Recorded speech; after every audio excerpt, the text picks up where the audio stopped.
Hello, everybody. Hello, boys and girls. How are you? Good afternoon.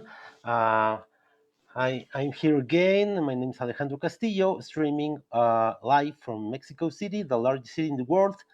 Today, Tuesday, September. 29th. Sorry, I just blocked the other page. September 29th of 2020. Here in the episode number 102 episodes of Volley Talks. Thanks a lot for being here, for being connected, to commenting and hearing and watching the show. It has been a great journey for me all these months during this pandemic. And well, thanks a lot again for being here. And well, what a kind to restart. Or this is I call it this the second season of Volley Talks. And what a way to start with a huge volleyball personality in the international scene, who is Mr. Doug Bill, all the way from Castle Rock, Colorado. How are you, Doug? Doug Good Wilson, afternoon. yes, hello. Doug Bilson. What did I say? What did I say? Doug Bill.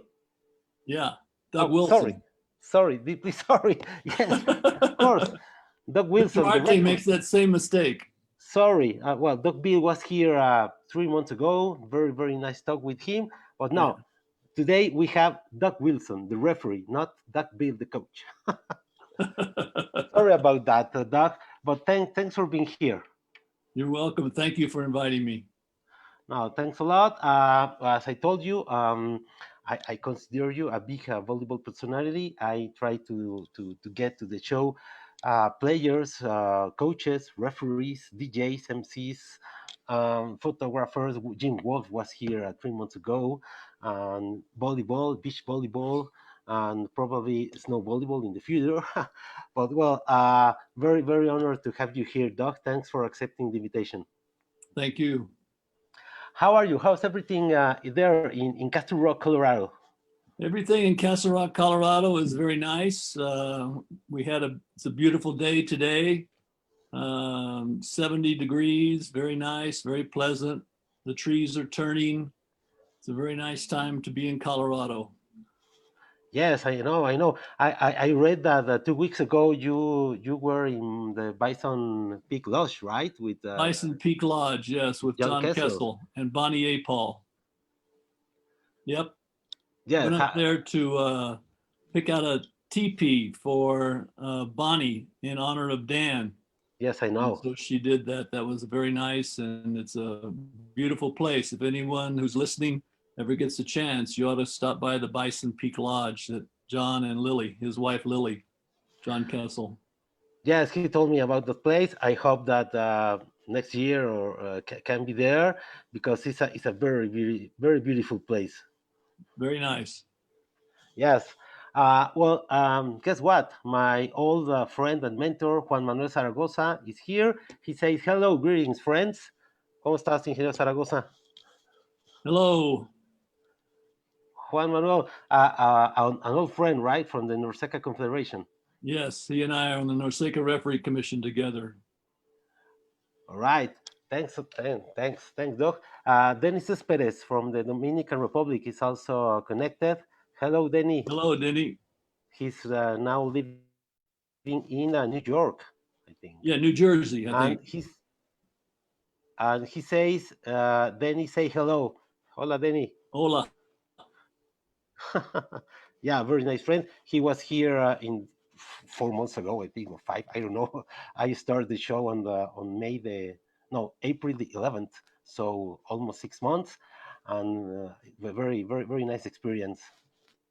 Yep.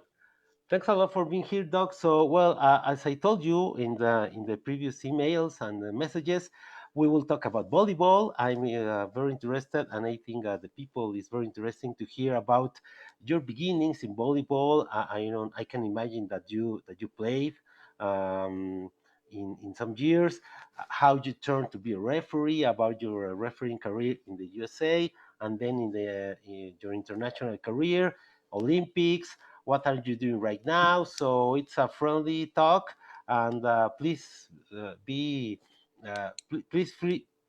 free to share all that you want. Okay, I appreciate that. From your email, I jotted down some notes just so I won't forget, because as an older person, you forget things. So my first introduction to volleyball was in a physical education class at the Air Force Academy. I was a student there, and through my life, I had played basketball, baseball, football, track, and that was in high school and before high school. But then I did volleyball in physical education class, and I really, really enjoyed it. And I thought it was overall took the best athletic competition. You had to be able to jump, you had to be able to maneuver, you had to be able to think quickly. That's how I got into volleyball, to play. So I was a player. And then in graduate school at the University of Tennessee, I saw the NC2A championships, and that also tweaked my interest. I watched the competition for a week or so, and it was excellent. And so I was able to say, if I ever get a chance, I'm going to learn this game. So actually, in graduate school, we started a little team, and I was a physics major, so we started a little team, a bunch of crazy scientists, and we just played there on the University of Tennessee campus with the girls and with the guys, and just one summer had a great time. And then when my first assignment in the Air Force, I went to a place called Kirtland Air Force Base. That's in Albuquerque, New Mexico. Right. And so I played there on a team called a squadron team, and I started to learn. And then the base had a team that represented the whole base, and so the coach asked me to come out. His name was Ray Sakamoto, and Ray taught me volleyball, and so I started playing in the Air Force, played all around New Mexico and Texas and Colorado, and then at the what's called the Command Championships, we went and played in Los Angeles and at the Air Force Command Championships. And so sorry, Doc. Which year was that? That was about, let's see, let me think just for a minute. That was probably when I played at Kirtland, that started in 1970. Wow. And so I picked up volleyball in 68, 67. Oh, And 68, just the year of the Mexico City Olympics. that's right. That's right. That was the year I also graduated from the Air Force Academy. So that was a good year for me, and a good year for watching Ralph Boston set the world record in Mexico City for the long jump. Yes, of course. Uh, then I played there for 4 or 5 years, and then I transferred to Washington, D.C. And when I was in Washington, I played again for one of the top teams there in the Northern Virginia area. It was called Nova, Northern Virginia. Tom Blue would he would know that team very well. He will be here next week, next Tuesday. Tom Blue. Yeah, I'm going to watch. So we played, went ahead, and actually I went to my first national championships then in Reno, Nevada. And I learned what volleyball was really about. We lost every set, every match. We did not win. We thought we were good, but we didn't win anything. And I played against Doug Beal. I played against John Stanley, Miles Paps, Randy Shaw, all the very good players. And I learned that my level was much lower than their level. But that's also when I was in Virginia. That's where I got my first touch to refereeing, because the regional commissioner, whose name was Joe Sharpless, you may know Joe Sharpless's name. He was the vice president of USA Volleyball. He said that in order to play, every team had to have a certified referee. So you couldn't play and we like to play, you had to have a certified referee. So this is the true story. We drew straws, and I drew the straw that made me go to become certified, take the test at the regional level. And so I was a regional referee. But I started to enjoy it because I played, and then I would referee, and then I just really enjoyed it. And actually, my father was a basketball referee for 45 years. Oh, really? Oh, yeah, so he was a basketball referee, and so In I the grew up NBA or following. just college level? He was just college level, high school, college, around our Air Force bases. He never went any higher than college, and so. But I learned that I like to referee. He refereed, I refereed, and he actually came to see me a couple of times. Then about that time, I transferred back to the Air Force Academy in Colorado to teach at the academy there. And I continued playing, but I also picked up the extra job of being the coach of the men's club team. So that was in 1978. So I started being the coach of the men's club team there. But that's also, and all during that time I did collegiate matches. I started refereeing collegiate matches for about 15 years. Then one of the things that was very unique opportunity, and thank the good Lord for this, is in 1980, the USA women's team moved to Colorado Springs. Yes. And so they went to a place called Ent Air Force Base, and they started training there. Ari Sellinger was their coach. And so they trained year round. And since I was local, they would have visiting teams come, like Mexico or Canada or Puerto Rico would come to the Olympic Training Center there. And so I got to referee because I'm cheap. That is, I'm free. They didn't have to pay me. It was just great to referee, that level of play. And I was only a regional referee at the time. And so I thought that was a very unique opportunity for me. Then we also hosted the first National Olympic Sports Festival, and that was in Colorado Springs. And that was the best USA collegiate teams at the time.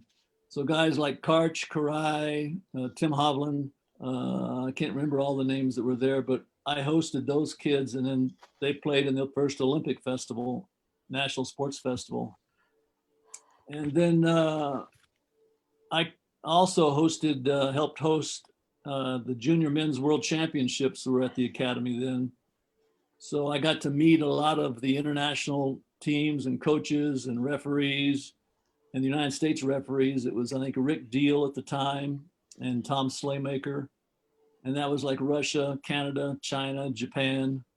And I just helped. I got some people to be translators from the foreign language department, and they were the translators. And then while I was at the academy during that time, I went ahead and became a national referee. And so I became the second national referee in Colorado. A guy named Ron Sadecki was the first national referee in Colorado. And I went to Dallas and became a national referee. So, Doc, sorry. So we can say that you were in the right place in the right moment at that time in Colorado. That's exactly right. I was at the right place at the right time, showed the right interest, and I was able to take advantage of it. That's exactly right. If I hadn't lived in Colorado Springs, if the team hadn't moved there, it would have been probably a different path for me. I also coached during that time, like I said. So I was a player, then I became a coach and a referee at the same time. But I coached the men's club team, and we became one of the top teams in the Colorado region. We would play against guys like Kessel and a guy named Rod Fisher, another guy named Hose. They were the top, stronger players, but my guys were like 18 and 19, and we were playing against 25 to 30-year-olds, and they were very strong from college. But we beat them, and so we became a strong team at the time. Let's see what else. Oh, okay. Then I also, my son was coming up then. So he was in 8th grade. So I started the first junior boys program in Colorado Springs. So I coached the junior boys club team, and we played in the Rocky Mountain region. And we didn't have too many other boys teams at the time. So we would play older girls teams or adult teams or whatever, and would play against them. So then what happened was at that time in the United States, we had a policy that you had to be a national referee for 5 years before you could be considered to go to an international course. So I did my 5 years refereeing, college, USA volleyball, national championships, etc. And then I went to the international referee course in Puerto Rico. Tom Blue and I were together in Puerto Rico in 1987. Oh, Tom Bluth sent me a photo with Andrew Holvey, Yes, Dr. Holvey was our your instructor. instructor, and Right. so we got to learn under Dr. Holvey. We learned a lot. We had to be a scorer, you had to be a line judge, you had to be a floor mopper, you had to be a first and second referee, and so we were there in Puerto Rico in 1987. Doug, please give me a minute. I have some messages in the feed. Dennis Sure. Perez says, "Yes, I moved to Long Island, New York, Doug. Do what? You know what? Cespedes. Oh, Denny moved to Long Island, New York. Yeah, to move out to Long Island Oh, I didn't from know Jersey." that. Oh, congratulations, Denny. Nice And place. Magda Mankowska, you know her? She's a Polish born woman who is now living in the United States in California and is a referee. Magda Ah, Mankowska yeah, yes, Magda, yes. Yeah, and says, she's a new candidate, new beach candidate. She yes, passed her course, I think, about a year ago or so, and then now she's one of our newest beach referees. And she's good indoor too. I've seen her in indoor, so she's very good. yes, she says, "Hi, Alex and Mr. Wilson. Hello, Magda." Hello, hello, And Magda. he also speaks a little Spanish. Magda, hola, ¿cómo estás, Magda? Yeah, Magda, she speaks how are you? several languages. Yes. Polish, English, Spanish. A lot better than me. And Carlos René de la Cruz Salguero says, very good. Kind regards from Guatemala. Carlos de la Cruz. Yes, he's on the NORCECA Referee Commission, another good friend. Yes, he's on the NORCECA Referee Commission. And Clau Vega from Peru says hello also. Oh, okay. All right. Wow. We A lot got of people from people. all over. Yeah, the magic of the technology in these days. Yes. Yes. Imagine that you can have this dog back in the 70s. Yeah. I'll get to that point in a minute on technology. Okay, come on. So then in 1989, I was certified at a tournament in Puerto Rico, and Nelson Ramirez, Nelson. Nelson is connected, right? I can see here that he's connected. I hope that he can make a comment. Well, Nelson was my referee delegate. So he was one of the referee delegates in Puerto Rico for certification. I remember him giving me evaluations, and he's helped me get started on the Yes, very international trail. yes, very very nice guy. He was also here in the show almost 3 months ago. Nelson Oh Ramirez, yeah, oh yeah, and of course Mr. Marte, of course. Cristobal. Yeah. I expecting that Cristobal can be here someday. Oh, that'd be great. Of course. So that started me on my international career, and I don't want to go through all of the things I've done because I sent you the list. It was too long. But I refereed many USA national men's and women's teams. One of the neat things, a good opportunity for me was since they were training in Colorado Springs and I worked in Colorado Springs, I would go down, say at 5 o'clock. And when Doug Beal was the coach or when Marv Dumpy was the coach or Fred Sturm, then I would just referee scrimmages or we had countless teams coming through that we would, whoever they were, on friendly matches, and it was a very nice time. Uh, I moved to Denver during that time, so I was able to also keep refereeing down in Colorado Springs. It's only 60 miles apart. So some of the championships I did, I just wrote down some of them. The World Military Championships, 4 times. Many NORCECA senior and age category championships, refereed different countries.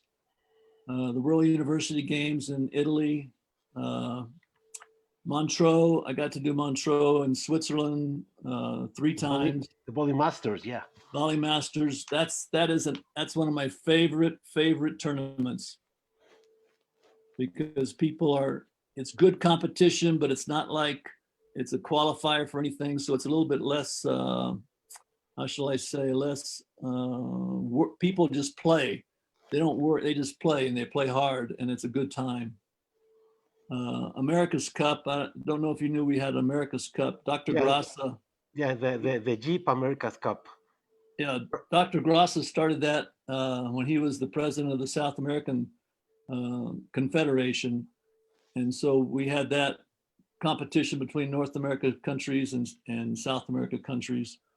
So I did that several times. Pan American Games, qualifiers for the World Cup, for the World Championships, qualifiers for the Olympic Games, some World Championships, the World League.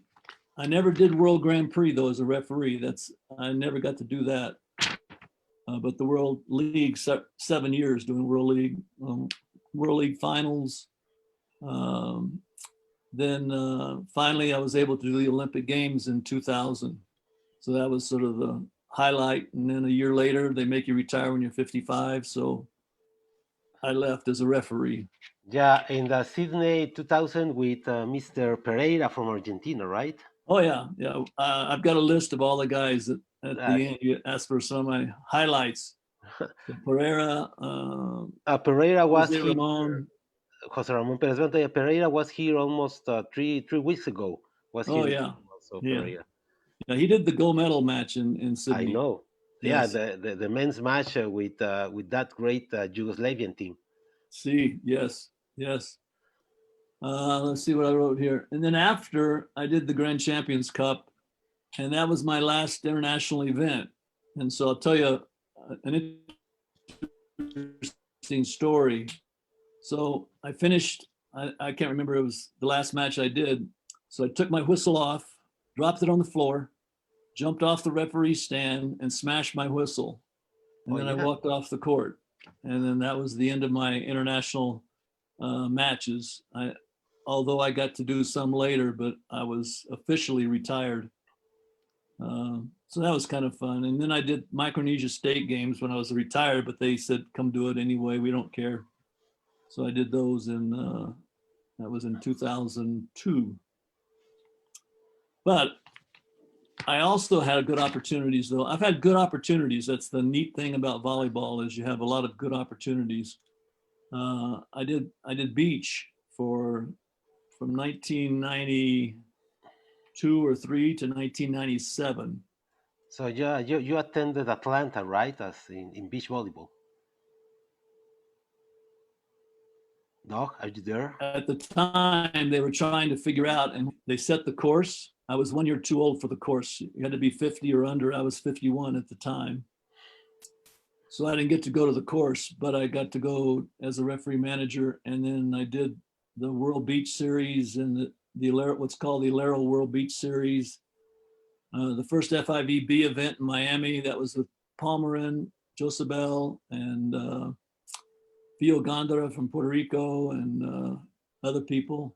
And you probably must know Miguel Ramirez from Mexico. Oh, sure. Yeah, Miguelito. Yeah, he did friend. several. I worked beach with him several times. Yes. Great friend of mine. Oh, yeah. Great guy. Good referee, too. Yeah. Then we did the Olympic qualifier in Baltimore. Whenever they were qualifying, car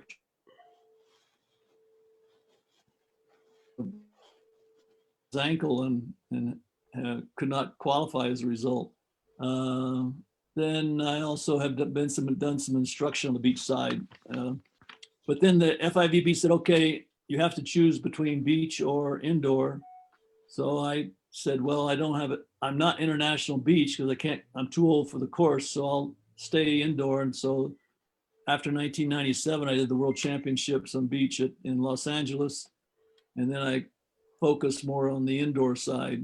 And I was able to then go to the 2000 Olympics. So that was my refereeing career. It was fantastic. Some of the friends I met, I'll talk to you about that in a minute. You asked me what was some of the neatest things or the best things that happened to me in volleyball. I'll talk about that in a minute. Then I was selected to be on the NORCECA Beach Commission, Referee Commission. I'm sorry, NORCECA Referee Commission. And Tom Blue was there, me, Guy Bradbury, Zaragoza, Carlos, Jose Ramon is the president, Perez Vento is the president. Let's see who else. Humberto Salas, I think he's there, right? Pardon me? Humberto Salas is also in the commission. Humberto Salas, yes. I'm just thinking in my mind now who all. Maybe at the time, Pat Powers was on the referee side. He went to the technical commission. Yeah. So that was in 2002, and I'm still in the referee commission, but I'll be giving that up at the next Congress because we, the United States, nominated and Patty Roth to be United States people. So after the Congress that's coming up, if it's approved, that's who was nominated. So I won't be on the NORCECA Referee Commission unless they ask me to do something. Then of course I would do it. So I have a few more comments here. Sure. Fabian Concia from Argentina says, hello, Doug and Alex. I have great memories with Doug in Mexico City when Mexico qualified to Olympic Games in Rio. Best regards, Doug. Well, thank you, Fabian. And he did an excellent job. Yeah, I was the referee coach. We were called delegates then, but he was one of the referees. We played in the same building that was there in the 1968 Olympics. Yes, of course. I was there as I was working with Mr. Perales, the Mexican Volleyball Federation president, as a support staff, logistics, translator, etc. I was working there in that event, of course. Yeah. One of the things I remember about playing in that hall, anytime Mexico played, it was so loud that I could not hear. I was on the referee delegates table. I could not hear the first referee's whistle. Yes. Or the second referee's whistle. I just presumed they did okay. And so I couldn't hear. It was so loud. It was unbelievable. Marta was the technical supervisor. And so we couldn't hear anything if Mexico played. It was unbelievable. They beat Tunisia. Yeah, it was packed. The stadium, there were almost 16,000 people. Oh yeah. It was, and Fabian was there and different people. So, sorry, I have another message here. Mari Carmen Duran from Guadalajara, Jalisco, Mexico says, Mr. Doug, a sure. Big talk for you. Mari Carmen. I will hope to see you soon. Great referee coach and excellent teacher. Saludos, Mari Carmen.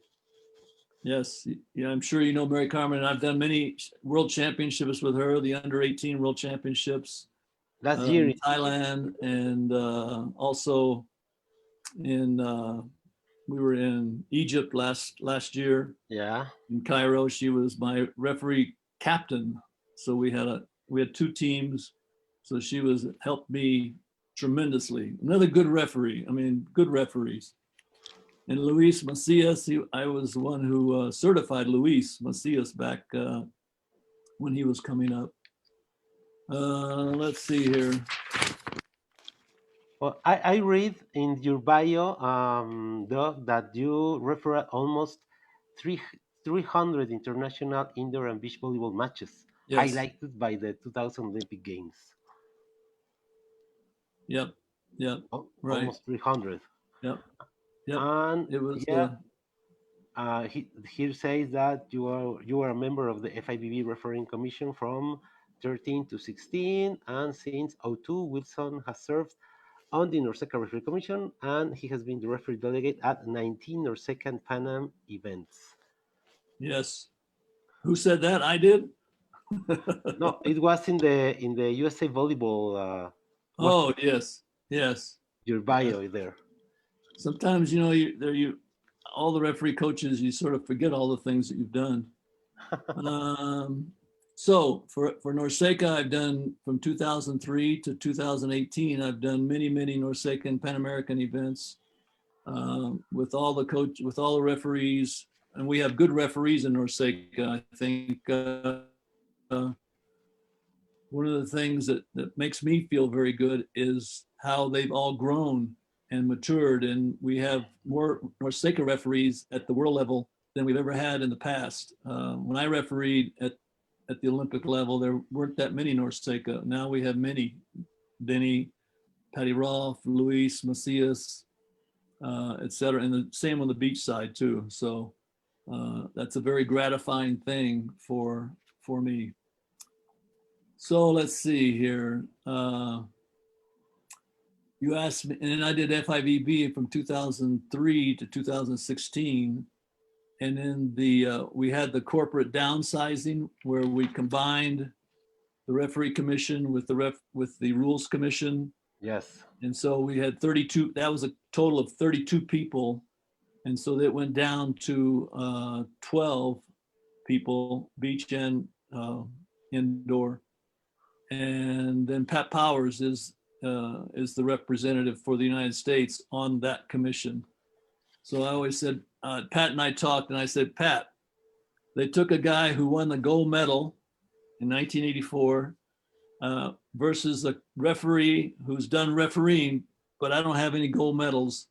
So guess who they will pick? And Pat and I just laugh about that because it's Pat Powers, of course. Yes, very good guy. If you get a chance to talk to Pat, I hope in the next few days. He's currently the United States person on the commission with Willie and with Shimo and etc.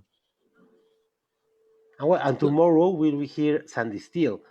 Oh yeah, well Sandy's done what, great. 6 or 7 Olympics or six Olympic Games. He's been the chairman of the Rules Commission for 14 years. Yes, and right now he and Guy are putting together all of the training material that we have for all the referees. You can go on site and look at all the videos and look at all the applications. They've done an excellent job of updating what we did in the past. So do you have any other? I had the last thing I was going to cover was you had asked me what my greatest milestones were. Yeah, which do you consider your greatest milestones in refereeing? Maybe local in the United States or internationally. You choose. Yes. Well, I have several that I sort of hold are highlights for me. One was as a player, or actually 2 as a player.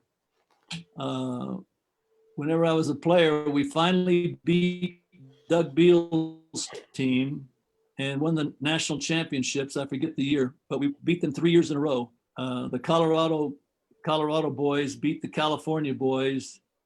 Doug Beal, Stanley, those guys. We beat them for the championships, and then we also won a bronze one year. So that was a very big highlight as a player. That was in 1986, I believe, something like that. 86. Wow. Yeah, and then when I was playing, and we have different age categories in the United States. You can play at the Open, anybody, but then they have 35, 40, 45, 50, 55, 60, up to 70 or 75. You can play. And so one year we won, and I made an honorable mention All-American. So that was a big highlight for me as a player to make honorable mention All-American when I was 40.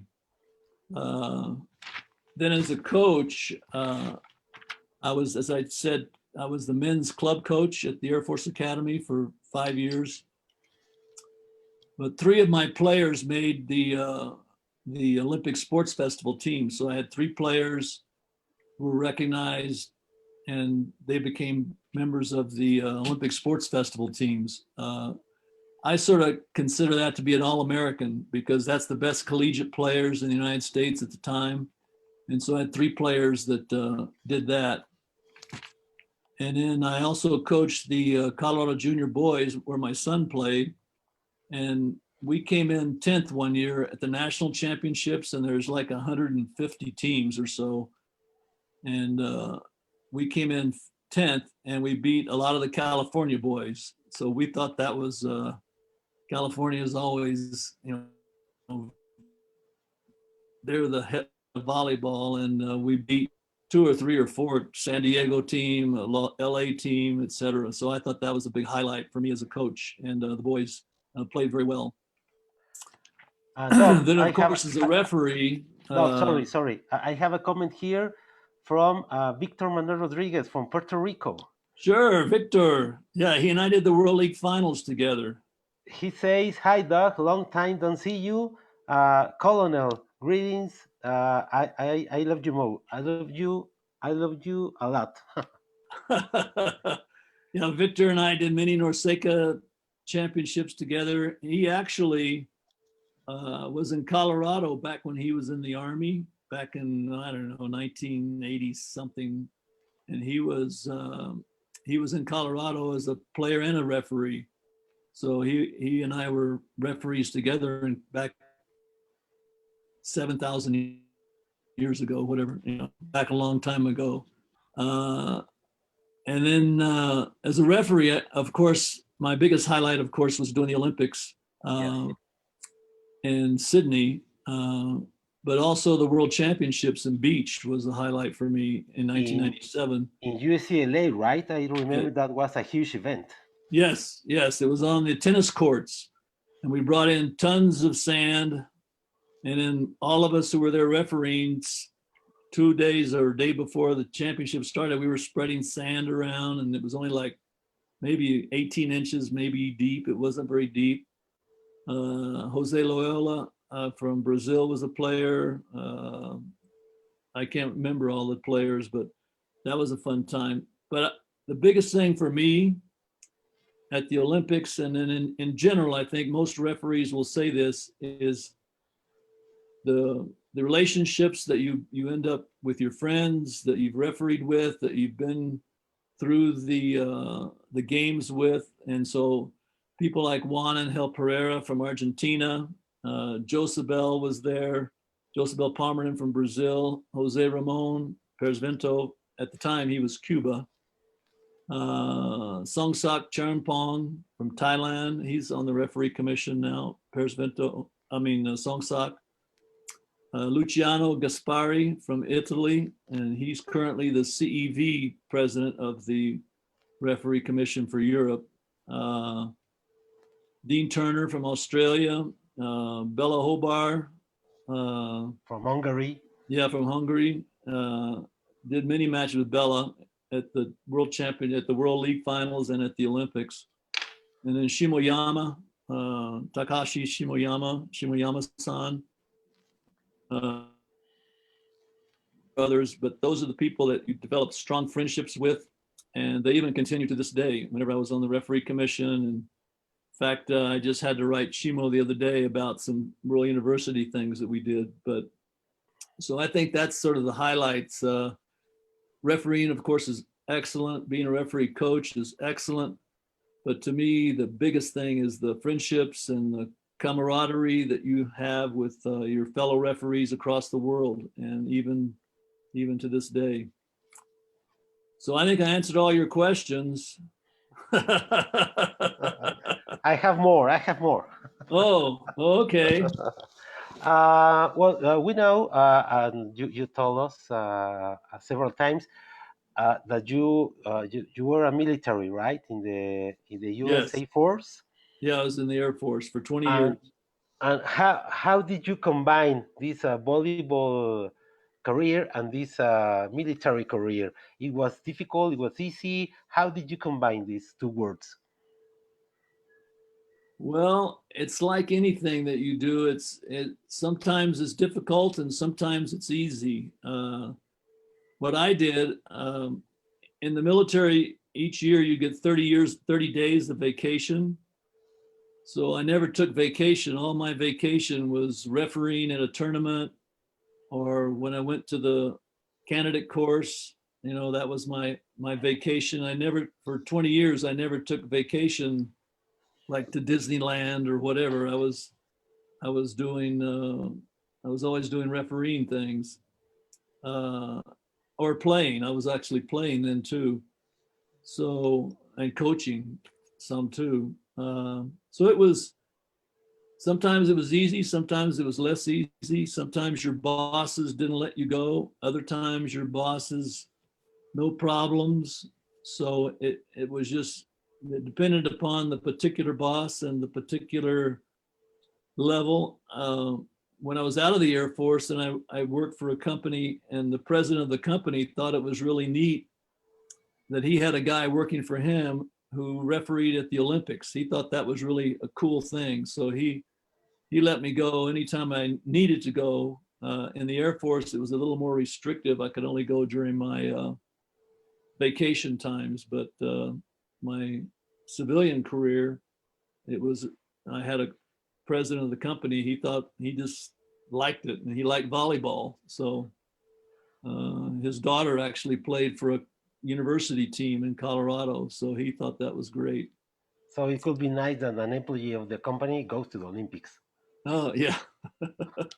He used to tell everybody that he had a guy working for him who worked at the Olympics, and he was a crazy, funny guy. He was a great boss and fun fellow to work with. He let you do what we needed to do.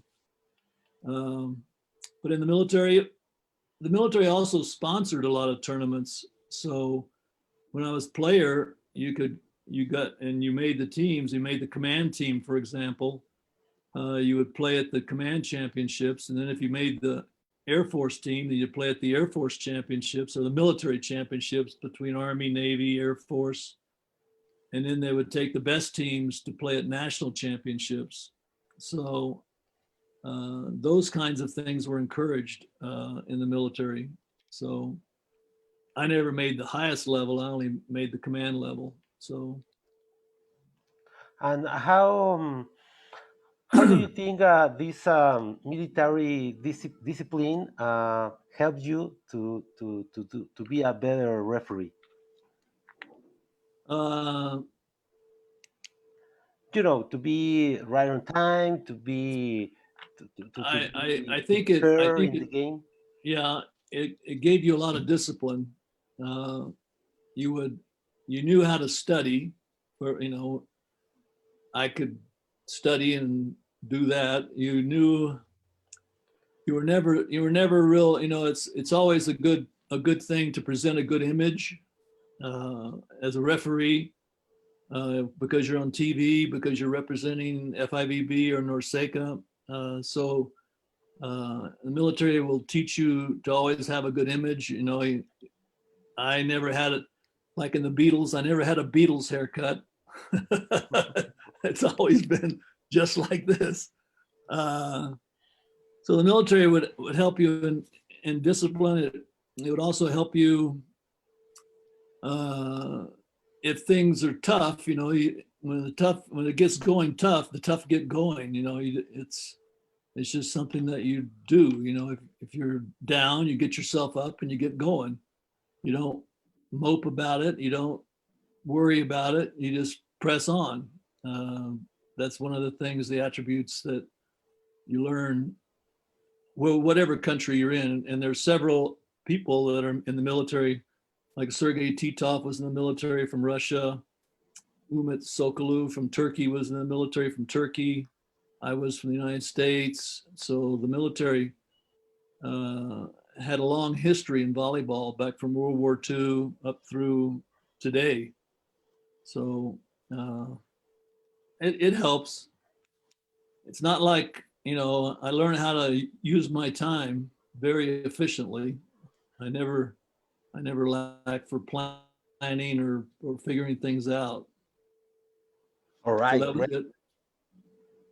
Th- Okay, thanks for sharing, Doc. And which in all your career, uh, which people do you think are your biggest influencer for you? The beacons. I want to follow this path. I admire this player or coach or volleyball personality. Which one was? I think in all of those categories, I had people that I were mentors or I looked up to. Doug Beal was one because as a player, I remember he played. He was on the national team, and I was in Washington D.C. and they played Russia one night, and I went to the match. And I remember he was the setter, and so he was playing right front, and there was a big Russian guy in position two. There was a fake set, so Doug had gone up to block like it was going to be an outside toss, but it was a back, and so he came down and just was able to turn, and the Russian guy crushed the ball down into position two where Doug was as the setter, and he picked the ball up with his hands. I mean, it was a crushed ball, and he just put it up with his hands, and I was just amazed at him. And then of course, as a coach, he was a good coach. And then as an administrator, he was the president of USA Volleyball for 13 years or so. So I got to know him really well in that capacity. Other people on the refereeing side, I started Glenn Davies. I don't know if you ever heard the name Glenn Davies. Yes, of course. He, I he have did the heard. 64 Olympics and 68 Olympics, I believe, and the gold medal matches. So he was one of my mentors at one of the events in Colorado Springs when I was just in a minute, helping. He was there as a referee delegate, basically, and then he and I talked a lot. And Tom Slaymaker was the same way. They both passed now, but they were my mentors on the refereeing side. And of course, Wink Davenport was the head of USA referees when Tom and I became referees, and Wink was a big influence as a referee. And then along the way, a lot of the people that you work with, you watch them and you pick up things on their techniques or their capabilities. Bella Hobart, for example, was excellent with his discipline. I thought Bella never let them go too crazy too quickly. He was a very calming and was able to keep good control of the matches. The same with Willie. When I watched Willie in Atlanta, I watched Pereira in Sydney. So you pick up things from your colleagues that I think that are very good. So that was on the both player, coach, and then as a referee. Those are the people that stick in my mind right now.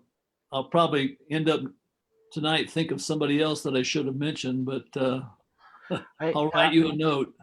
Doc, what can you tell us, for me and from the young people who are watching us, about personalities like Al Monaco, like Jim Coleman, and their impact in the growth of USA Volleyball? Well, they were very instrumental in the growth of USA Volleyball. Al Monaco came from California, San Francisco. He played for the Balboa Bay Club, actually, but then he came out. He was the first USA when we started a staff in Colorado Springs. I think that was like in 1980 or 81. He was the first administrator or CEO of USA Volleyball. So he was a big influence on the growth of volleyball at the time, first getting it organized and then growing it. At the Indianapolis Pan Am Games in 1987, for example, he was in charge of that. And so I knew him, I skied with him and he played still at the time. Jim Coleman was one of the coaches of the USA men's national team. So Jim was always thinking about how to improve the game. So Jim was the one who came up with the idea of antennas, for example. And so we used to not have antennas, you might know that, but then he came up with the idea of antennas. Uh, he the horns, the buzzers that the coaches would use. He put it together, the first system before they had manufacturers building them. He just built one himself, and I used it in some of the friendly matches we had in Colorado Springs. Um, Jim was also the first. He started the what became the case book that we currently have. He was the one who initially started the case book back even before my time. Um, the whole idea of floor mopping, with the kids running out and being floor moppers. Jim was the one who first presented that idea. So Jim was always thinking how to improve the game and how to make it better for the players, for the spectators, for the referee staff, etc. So Jim was very influential. He came from San Diego and came out to Colorado Springs and worked at the national office in Colorado Springs until he passed away. So, and down at the USA Volleyball offices, there's a library of it's a really good library that John Kessel put together from a lot of Jim Coleman's stuff. And so it's there for people to reference and use right there in the office in Colorado Springs. Well, Jim Coleman was here in the '68 Olympics Oh, yeah. with the Okay. national team of USA. Were you even born then? No, Were you even born in 68? no, I was born later, but I have read a lot of volleyball stuff. Oh, yeah. Oh, yeah. Doc, how big is volleyball right now in Colorado versus 14, 40 or 50 years ago? Yeah, I mean, Colorado is not California for volleyball, but but Colorado is it very has big in been growing. volleyball is big in Colorado. For example, referees, we have a lot of national referees. When I came along, it was only me and one other guy. And then now there's a lot of national referees from Colorado. Colorado has teams both on the men's side and the women's side at different age levels who play very well at the national championships. Uh, we of course, because the national teams train here, we became a real core for volleyball on the USA NC2A collegiate side. Joan Powell lives here, for example, and so she's very big in the USA collegiate women's volleyball. We have the national office has been here since '81 or so, and so it's grown. And one of the things I tried to start back when I was coaching my son, I tried to get boys volleyball into high school. I was not successful at that, but now you go forward 20 years, and so we have now boys volleyball in high school is a sanctioned sport. So even though my son now is 45 years old, I didn't get it, they just wouldn't go along with it. But now it's progressed. So we have boys in the spring play volleyball in high school, which I think is excellent. All I had was football, basketball, baseball, track. And the women's volleyball, of course, is very big. The junior women, it's just what's junior women are probably the first sport for girls here in the United States, I understand. And Colorado's big in that. California, of course, is bigger, but we hold our own.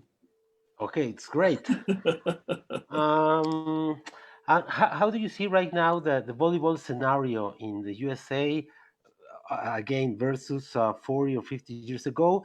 I think my personal thought is considering you have no pro league. Well, the men's, they have three gold medals, and the women, I don't know, I don't remember, it's two or three silver medals. And it is great because you don't have a pro league. You think it's probable, it's possible that it affect. I know that you announced in February you will start a pro league in the women's side in Nashville. Right. But how do you see this volleyball scenario today in the USA? I think it's growing. Of course, it's taken a setback during this COVID time. For a year or so, it's just taken a setback. But like you said, they have the women's pro league starting now, and they'll be playing in Nashville. Lloyd Ball has started a men's program. He has Team Pineapple, Team so they Pineapple have, I think, with four. VNL, Pardon me. with VNL, right?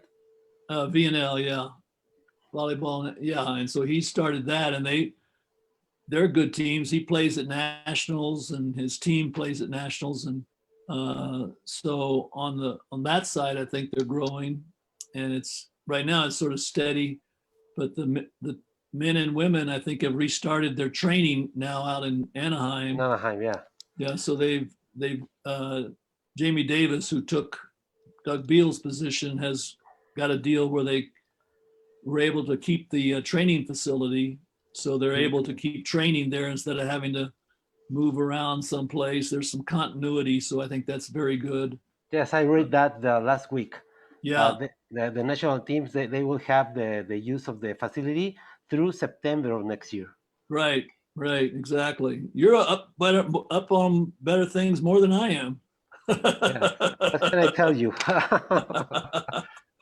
I really love So volleyball. yeah, I think that, and in the women, the high school women, of course, it's huge, and in college women, it's huge. I remember I attended the NC2A Final Four a couple of years ago in Kansas City, I think it was, and the finals, it was like 15 or 16,000 people in the arena. I mean, huge. And I was in way up in the Nebraska, top. Nebraska is huge too. Oh, Nebraska, Stanford, Minnesota, Penn Texas. State, Texas. It's very big.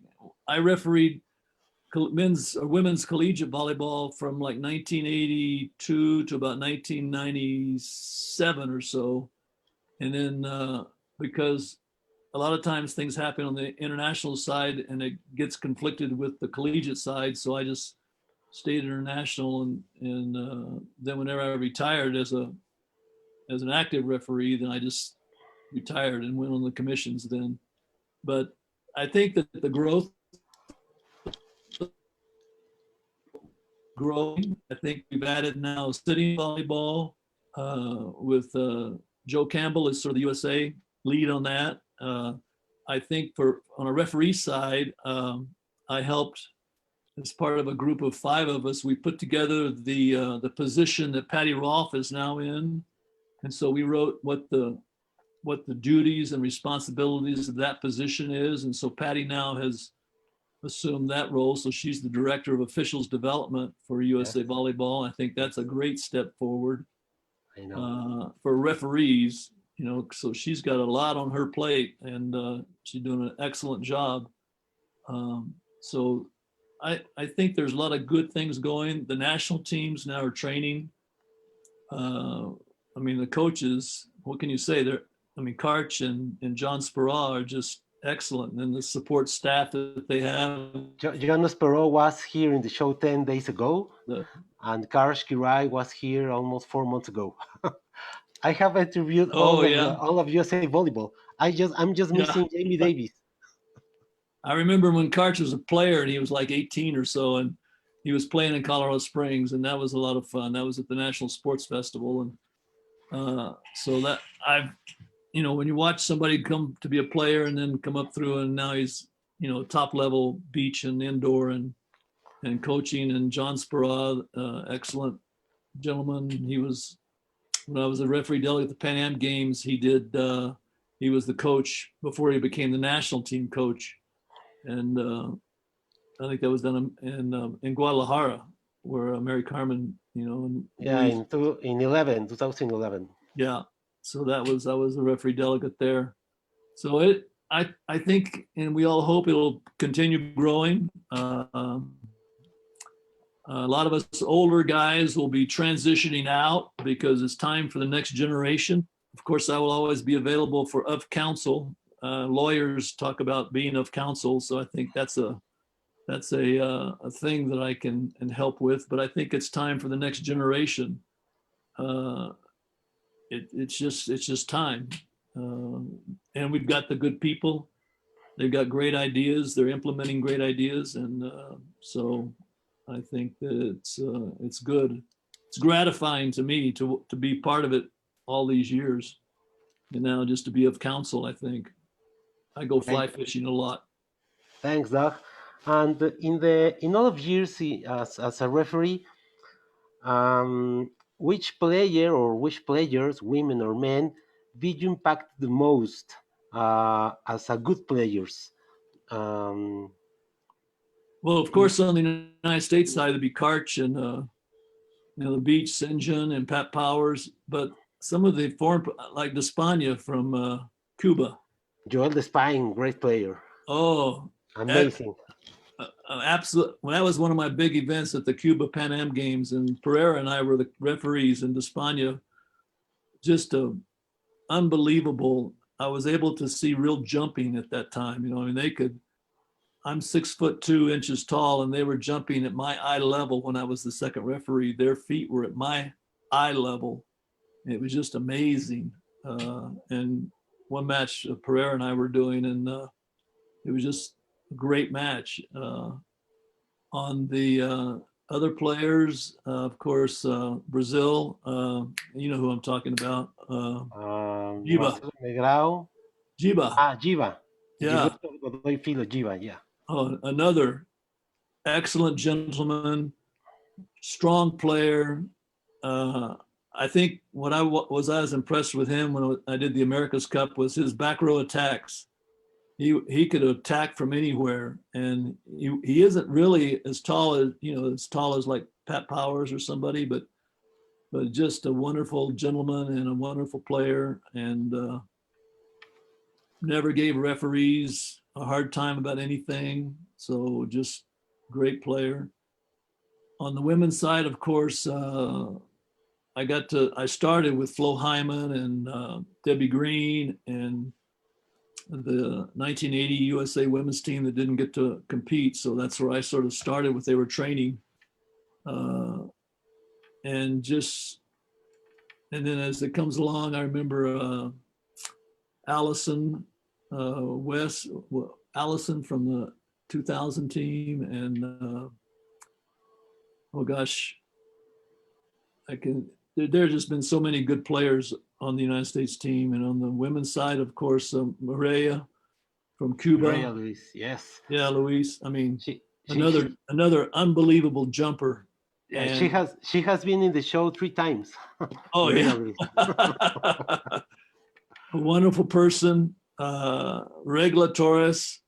Regulators, yeah. Yeah, another great player. Cuba was always Hey, just watch this picture. okay. It's in 1995 here in Mexico City Yes. with Joel de Spain. The Cuban teams came every year here to Mexico, 3 or 4 weeks to do a high level training. Yeah. And I was there with Joel de Spain, amazing player. Yes. Yes, he was. Yes. Yep. So there have been so many good players that it would be hard to, in Europe, I was trying to remember the gentleman's name. At the 2000 Olympics, he jumped over the banners on the outside and hit a ball, and he came back in and he attacked it. Nick Jervik from Yeah, Yugoslavia. Jervik, yeah. So it's they're just unbelievable players. Loy, of course. Volleyball, I think he's one of the top 3 setters, best setters of all time, I think. Yeah. I remember he came to Colorado Springs to train, and he was only a high school kid. And he's, his hands are just excellent. And He's a good man too. He's got a great family. His Yeah. son's coming up and his daughters. And he comes from a state. I think it's not so strong in volleyball like Indiana, right? It's not California. Indiana, came from Indiana. Yeah, Yeah, Fort Wayne, Indiana. I know. I have another comment. Magda Mankowska Gleave says, "Thank you, Mr. Wilson and Alex, for a great talk. Mr. Wilson, your experience and dedication to sport of volleyball is very impressive." Thank you. Thank you. Hey, Doug. Well, we have talked about the players, but what about the coach side? I mean, which coaches did you admire or did you recognize them as a fine people in the coaches side? Of course, the United States coaches, Marv Dunphy, Fred Stern, Doug Beal. The other coaches, their names are slipping from my mind. The gentleman from Russia who was, Platonov or no, uh, the one who would just yell at his team all the time, just yell at his team. in the women's side, Yeah, on the women's side. it was Platonov. Platonov? No. No, no. It'll come Okay. to me in a minute, but one of Yeah, the funny me too. things I remember in Montreux was he would yell so much at his team, and then I would thought he would just be so angry, and then he'd turn to go back to the bench, and as the second referee, he'd turn and look at me, and he'd sort of wink, he'd wink an eye, and then he'd go sit down, just after he had just reamed his team. Yes. Then other coaches, Mexico has a good coach. You know who I mean? Strong guy. In which the gyms? Men's and women's. He's done men's and women's recently, in fact, currently. Recently, Jorge Zaire. Uh, yeah, the current Mexico coach. Yeah, the coach who went to Rio with the men's team. Yeah, right. Yeah, Jorge Zaire. Jorge Zaire. Yeah, Jorge. Yeah, he's an excellent gentleman. I've enjoyed. He has so much passion for the game. Oh, He's always he's just very passionate and very strong coach. hey, I have the name of the Russian coach. Is Nikolai Karpov. Karpov. That's Yeah. correct. Yeah, Nikolai Karpov. Yes, Karpov. Yeah, he was yelling all the time. He was. I mean, the people in the United States. It's a very difficult thing for people in the United States to. They don't like to see coaches do that kind of approach that he had. But then to me, I got used to him because I refereed him so many times, and then he would just turn and he'd see me, and he never ever yelled at the referees, to me anyway. And then he'd just turn and he'd look at me and he'd give me a big wink and go sit down. He'd wink his eye. Some of the other coaches, I always liked the Oriental coaches. They were always very polite and very nice. I can't remember all their names. From where? Japan coach or China coach. Okay. They were just very, I'm polite. pretty sure. I'm pretty sure that you remember very well Mr. Eugenio George from Cuba. Yeah, yeah. Oh, of course. Yeah, Eugenio. Yes, yes. He was a very nice gentleman. We had talks at the NORCECA referee commission. He would be on the technical commission, and we would cross paths, and we would talk about things. Oh yeah, yeah. He was very good. The current coaches, of course, Karch and John Spara, and so even the beach coaches, I don't know them as well because I haven't been around the beach since '97. So Okay. Doug, how do you see the future of volleyball, of global volleyball in the next few years? I think you maybe agree with me, sorry, that volleyball is a sport that has the most developed sports in the last 20 years. Which path do you think can take volleyball in the next few years? I think it's going to keep growing. And with Dr. Grassa has set goals for FIVB and for the world volleyball to become the world's family sport as a family sport.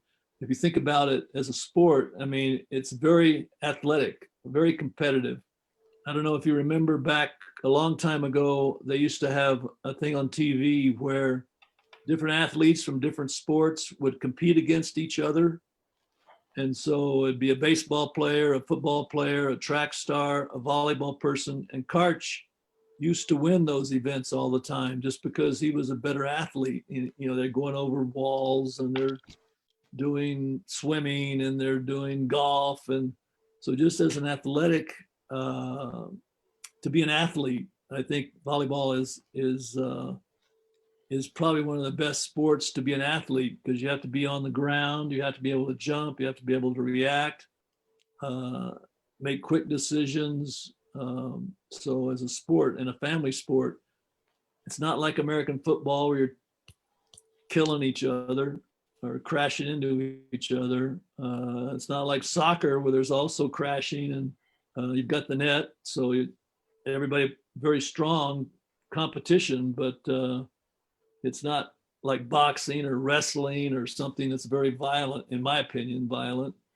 Football, American football is, you know, I just sort of cringe. I quit playing football when I was in 8th or 9th grade because it's just crazy. I mean, and the athletes who go on later, I mean, we can play when we're 70 years old. I'm 74. I could play if my knees would hold up. I could play, but you can never see a 70-year-old football player playing football, maybe throwing the ball, and that's about it. You know, so I think volleyball as a sport has a lot of appeal uh, in the regard that it's a family type sport, and Dr. Gross has set that as a goal for the worldwide volleyball family.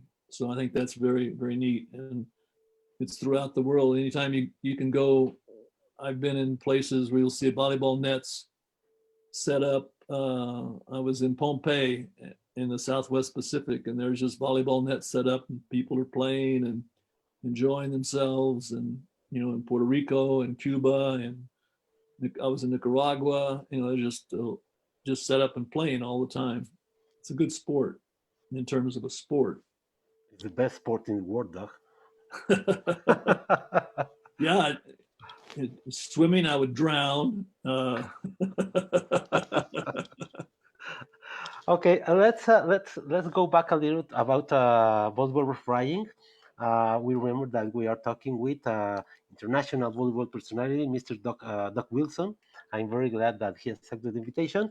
Doc, which advice? Well, first question: um, how do you think we can recruit more and new volleyball referees for the game in this era of millennials, a lot of distractions with the cell phone, with the social media. How do you think it could be the strategy to recruit new volleyball referees, not only the USA but the NORCECA, FIVB, CEV? Please Yeah, tell us about it. in my opinion, I think the referees, I think everybody who are players, I think we need to focus on players who then become referees. I mean, like I couldn't jump anymore, and so I became a referee. I think there's a lot of people who are pretty good players, like from Korea right now. She's a woman referee from South Korea. She was a player for the Korea national team. Oh yeah, So Yuki Kang. the She was players, hit also in the show. so the players, I think, are the best first source uh, to recruit and to uh, go out of our way. Those of us who are on the commissions or referee coaches, NORCECA, FIVB, USA, whatever, we should be talking to and trying to get interested the players um, to become referees, because eventually you're not going to be able to play at the levels you were at, you know, but you still want to stay involved in the game. And so become a referee, you understand the game, and you can become a good referee because you understand, you've been coached, you've played. And so to be a referee is a fairly easy transition, in my opinion. The other thing to recruit is Patty Rolfe brings this up all the time, recruiting junior players or junior people. And she brings up the point that in the United States, these kids can make pretty good money refereeing at the junior tournaments.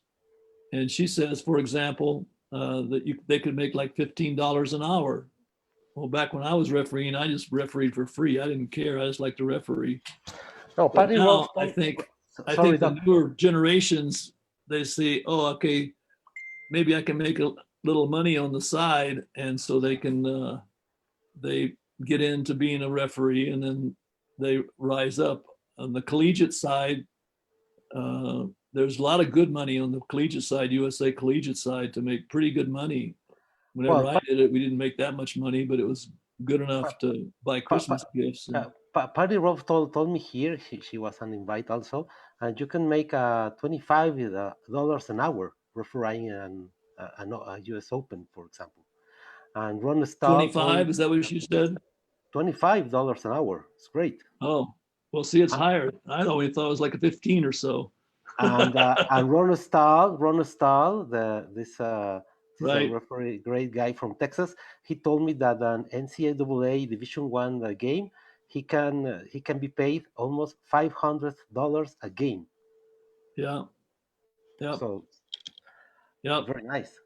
Yep. Yep.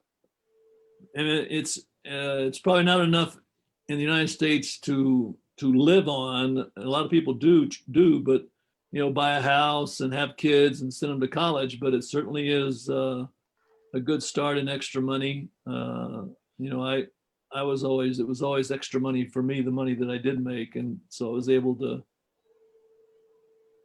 take my kids on a vacation or whatever. So it is good money though as a youngster. If I was when I first started working, I was making 75 cents an hour. So this now they can make $15-20 an hour, and it's a sport that they love, and then they can just become referees.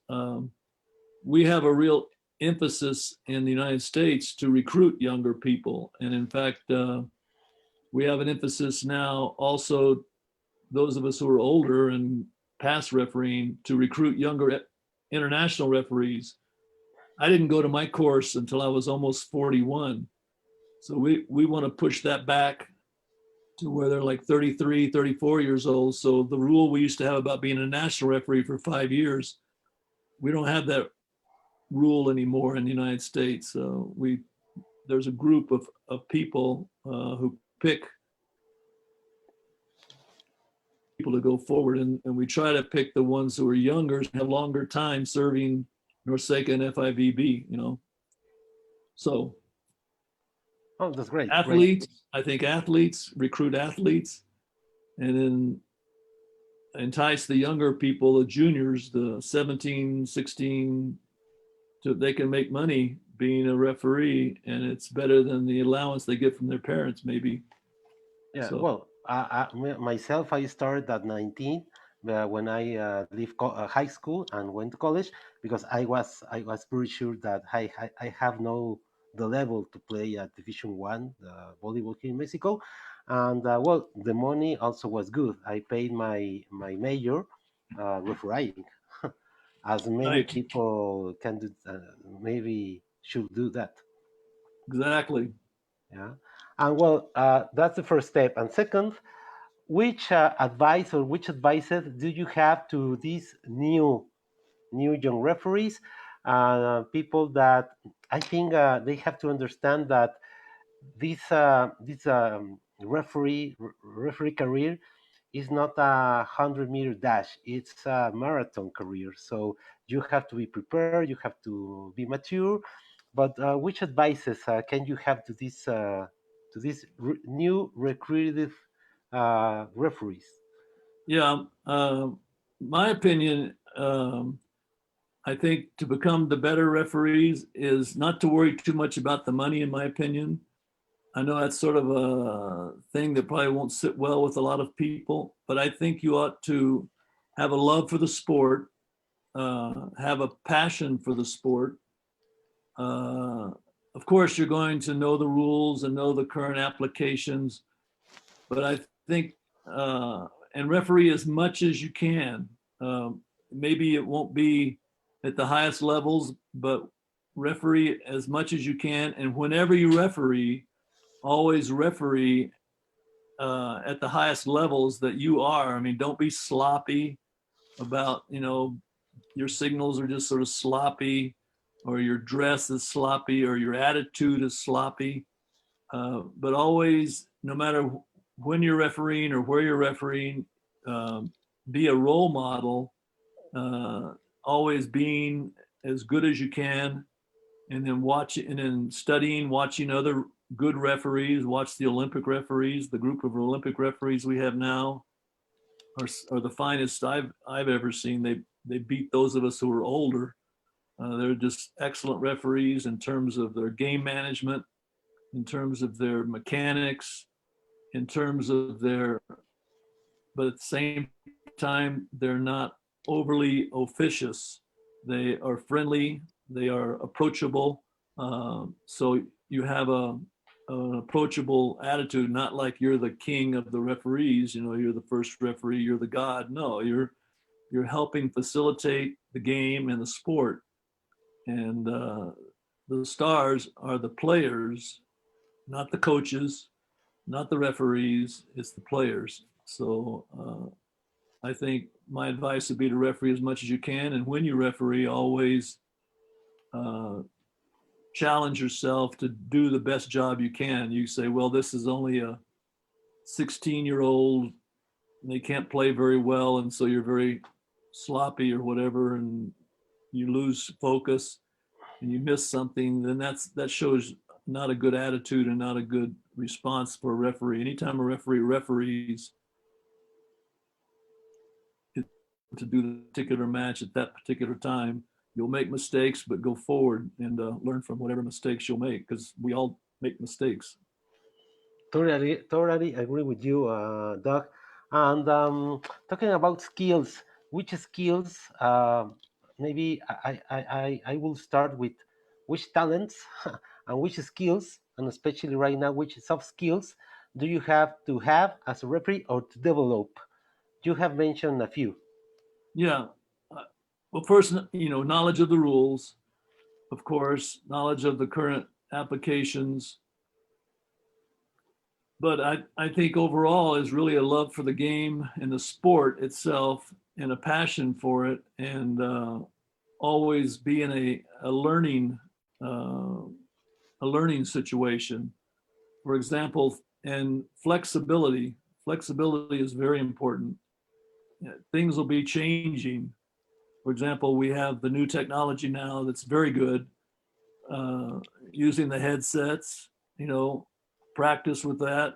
If you have the challenge system, be able to practice with that and learn that. So the new technology, flexible in terms of the rules, that they'll change a little bit. Used to we had the touch rule where it's only the top 2 inches of the net. Now it's a different application of the rule. So flexibility and willingness to learn, willingness to always improve, and set goals for yourself. I always tell people to set goals for yourself. Perhaps as a second referee, you need to pay more attention to rotations or something. So set goals for yourself and work on those things. Yes, yes, yes, of course. I have another comment from my very good friend Agustin Marban here in Mexico, a former national team member. Says, greetings, my dear, and as always, with big celebrities like Mr. Doc Bill. Thanks a lot, Doug. Doug Wilson. Doug Wilson, yes, Doug Wilson. Sorry, sorry. Well, Although it's a compliment to be compared with Doug Beal. I mean, he's one of my all-time heroes, and I still see him around Colorado Springs. We have lunch together every so often. Yeah, So his new work in USA surfboard or yes, surf. he's the new chairman of the board for USA Surfing. Yeah, Uh, I no, talked to him about that a couple of months ago, and he was just getting into it. It's no, where he's his a wife's family is from, is in that Southern California area. well, no, he's a great guy. He was here in the show, I think, 3 months ago, and that bill alongside with John Kessel, I invited them for giving an international coaches course here in Mexico, along with Jose Nunez from Tec de Monterrey Querétaro. It was scheduled for this last July, but because the pandemic, we moved this course for next year, July. Doug Wilson and John Kessel, they will both be here in Mexico giving an international volleyball course. We are very No, excited about that. it'll be good. It'll be good. Very, very good. John is the coach of Kessel is the coach of coaches. I know. I call him John Kessel. I refer to him as the master Jedi of volleyball. I think he's one of the great masterminds of volleyball in current days. And at his place he's built at Bison Peak Lodge, they have outdoor. You can play outdoor courts, but they also have a Quonset hut where inside you can play sitting volleyball. So Oh, they have right. volleyball people go up there. Uh, the Air Force women's volleyball team has been there, and several other volleyball teams, to spend a week and think. I'm trying to get Patty Rolfe to go along with. We have a planning session once a year, and we go up to the Bison Peak Lodge and then sit and think about, and plan for the next year, the next 2 years, what we want to be doing, et cetera. Have a long range planning meeting for 2 or 3 days. Oh, So I far, got she hasn't taken my advice, but we'll keep working on it. I gotta be there in the Bison Lodge for in the few next years, maybe next year or 2 years from now. I It's about gotta an be there. hour. It's about an hour and 5 minutes from Colorado Springs. From where I live, it's about 2 hours. From Denver, it's about 2 hours, Yeah, maybe less. I gotta be there sometime. Sure. Um, Dag, please, we are almost finishing the talk. Thank you very much. I wanna ask you about your current activities. Yeah, I know you really love the game, and you came 4 years ago here to Mexico as the referee delegate for the Olympic qualification tournament. What about your current activities, and what we will see in the next future about Doug Wilson in volleyball? Well, I think that I'm still a FIVB referee coach. And so I will, when I'm assigned to go do something, maybe VNL, whatever, as not a delegate anymore on VNL, but I may be a referee manager. I used to be a referee manager, so maybe I'll go back and go be a referee manager at some of the events in the United States. I will try to. Right now, I'm still working with Patty Rolfe on some of the things that we're trying to do for international referees and developing new referees. So I'll be doing that. I was thinking about maybe even trying to go back and think about some collegiate activities, but that's still maybe to be determined. Uh, so we'll see. Referee coach right now is probably the biggest thing.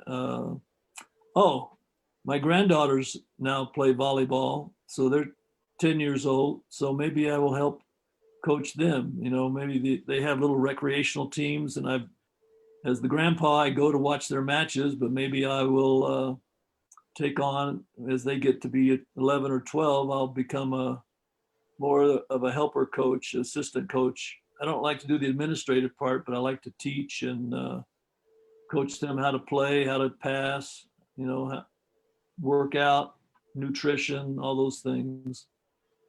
So maybe I'll be doing that. Who knows? Oh, so we will You never see know. Doug Wilson for a long time in volleyball. I hope so. Well, we'll see. I hope so too. Doug, it has been a great time, a great talk, very friendly talk with you. I want to ask you two things. Um, First, if you can tell us about your favorite real Mexican food. My favorite real Mexican food. Real, yeah. Chipotle and Taco Bell are not Mexican food, so I know, I know. real Mexican food. Albuquerque, New Mexico is where I got real Mexican food. And when I go down there, I love a place down on South Broadway. Uh, I like all kinds of Mexican food. I like enchiladas. I like tamales. I like Oof. whenever they have it, menudos. Oof. I like beans and rice. I'm not sure that's Mexican food, but I like beans and rice. Uh, Burritos. No Taco Bell. No No, Chipotle. yeah, and I don't like it real hot, but I like a chili flavor. You know, Right. okay, a good green chili that's not real hot, but got a good. You take the seeds out of the jalapenos, for example, to get it less hot, and then have a good chili flavor. I love green chili on scrambled eggs. I love huevos rancheros, uh, hamburgers, green chili on hamburgers. In Albuquerque, we used to have that. And when John Kessel and I go dove hunting down there, we stop and get green chili on hamburgers. It's wonderful. I like green chili, just a bowl of green chili. Well, the Uh, next time that you came to Mexico City, I will get you to the best tacos in town, best tacos in Mexico. as a matter of You're, fact, my wife is fixing tacos tonight for dinner. So oh, really? when I finish, we'll have some some tacos and some you know, maybe I'll even make myself a margarita in your honor. With guacamole, I think. Oh, guacamole, I love. Oh It's great. man. Oh yes, yes, guacamole is wonderful. Yep. Hey, Mari Carmen says that you are expert in Mexican food. Well, we've eaten a lot together. Yes, yes, I like Mexican food. I was You have raised been in Texas, you so have been one in of my Guadalajara, right? pardon me. You have been in Guadalajara for Pan Am. Yes, for the Pan Am Games in Guadalajara. Guadalajara, they have a Yep, great, amazing we food in went to Guadalajara. yes, and then we went to the tequila factories. Oh yeah, by Yep. the train, by train or Uh, by car. we went by car, and then we rode in the town. I forget the name of the town. We rode around in a little train. It's Tequila, Arandas, something like that. Yes, There's a it's a town lot of called Tequila. factories, the tequila factories, Yeah, yeah, yeah. and so I brought back some tequila. It's great. Thanks, Doc. And well, it has been again a very interesting, very friendly, very amazing talk with you, Doc. I'm so glad that you accepted the invitation. I wanna, if you wanna share some final words, final thoughts with all the people that are listening and watching, please. Well, first, thank you for inviting me. I appreciate the honor of being able to share some thoughts with you and with the rest of the people who are listening. And I hope that I'm able to see people in the future, whether it be in volleyball or whether it just be in an airport or whatever. Like I have said, one of the best things about volleyball is the volleyball family, and so that's the family in all over the world, in Mexico and Cuba and Nicaragua or wherever, in NORCECA with Mr. Marti, with Jose Ramon, over in Europe volleyball and Asian volleyball, all my friends. And so hopefully I can share and see people. If not, well, then the best of luck and continue the growth. Everybody continue the growth and grow the game. Thank you very much. No, thanks a lot to you, Doc. And yes, one thing I have learned during these almost 6 months of Volley Talks is that we, the volleyball family, we are smaller than we think. And let me explain. I have had in the show people like Wilfredo Leon, the Cuban-born now Polish player, like Karski Rai, the best of the best in the world. And comparing to soccer, it's like to have here Cristiano Ronaldo, Leo Messi, or in football maybe Pat Mahomes, or people like that. It's we are very close, We are very united, and I celebrate that. I celebrate that we are able to talk here, obviously helped with these new technologies and sharing knowledge. That's my first point for me to know the people, but to share the knowledge all we have for the volleyball family. Don't you think so? Yep, I think so. And I want to commend you for and congratulate you for taking this on and doing it because I've watched several of the times and it's been all each time it's been very good. And so sharing knowledge, learning, being able to talk whenever we're on the court. Sometimes people think, well, he's a referee or she's a referee, and I can't approach them. But I think the whole family aspect is a very good thing. So highly commend you for doing this. Congratulations. Oh, thanks a lot. I really appreciate your words, Doc. And Mary Carmen says you're an expert, and not only in food. What else? She says, I'll teach fly fishing. Anybody wants to come and learn to fly fish in Colorado, I'll be glad to teach people how to fly fish. That's the other thing I do. fly fish. Fly fishing, yes. Oh yeah, okay. Fishing, Ah, but with a fly, it's a little fly in streams. all right. And well, Mary Carmen Duran says tequila. Yeah, tequila is the town, the town in Jalisco. And Ah, there are a lot of factories. It's an area of Jalisco. It's a tequila, arandas, and places like that. It's a region that yep. they produce tequila. And we have another comment says Angeles Perez. I don't know where is she from, but she says, "Excellent, your guest. Thanks a lot." And yes, Mari Carmen says that you love fishing. Oh, you have a lot of place to fish in In Colorado, right? Colorado, we have John Kessel and I do a lot of fishing together. Wow, it's great. Great to have in contact with people like you, Doug, the other Doug, Doug Bill, John Kessel, Patty Rolfe, Joe Campbell, all of them has been here in the show. It's great that I got you here in the show. Maybe in the next step, I have a few people pending, like Pat Powers. I hope they can accept, and Jamie Davis could be great. But Yeah. wait, let's Well, with see. Sandy tomorrow and Tom Blue, it'll be wonderful. Sandy still tomorrow. She's a great guy. President of the FIVB Rules of the Game Commission for 14 years. And well, on Thursday we have well tomorrow because Sandy is in Glasgow in Scotland. Tomorrow will be at 2 p.m. Center and 8 p.m. Glasgow time.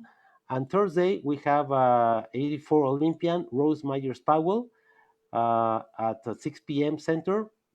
And next week, next Tuesday, Tom Blue from Roanoke, Virginia at 6 p.m. Center. Yes, it'll be Okay. good. I'll Yeah, dial in. very nice roster. Okay. Magda Mankowska Glee says, yes, we are fly fishing. We were introduced to fly fishing this summer in Colorado. Magda Who Mankowska did says. that? Who said that? Magda Ah, Mankowska. ah, good. Okay, Doug, enjoy your tacos, please. I Maybe, will. maybe with a Corona could be great. Well, I don't have a Corona, but I'll probably have a beer, but it won't be Okay, a Corona. It'll okay. be Well, Coors, of Coors, course. Coors in Colorado. Yeah, it's from Colorado, right? Right up here in Golden. Okay. Well, thanks a lot again, Doc. Muchas gracias a los que nos vieron. Hope to see you pretty soon, Doc, in a volleyball court, the thing we love a lot. And thanks again. Hope to see you tomorrow here with Sandy Steele, if you can. Okay, It will be great. ciao.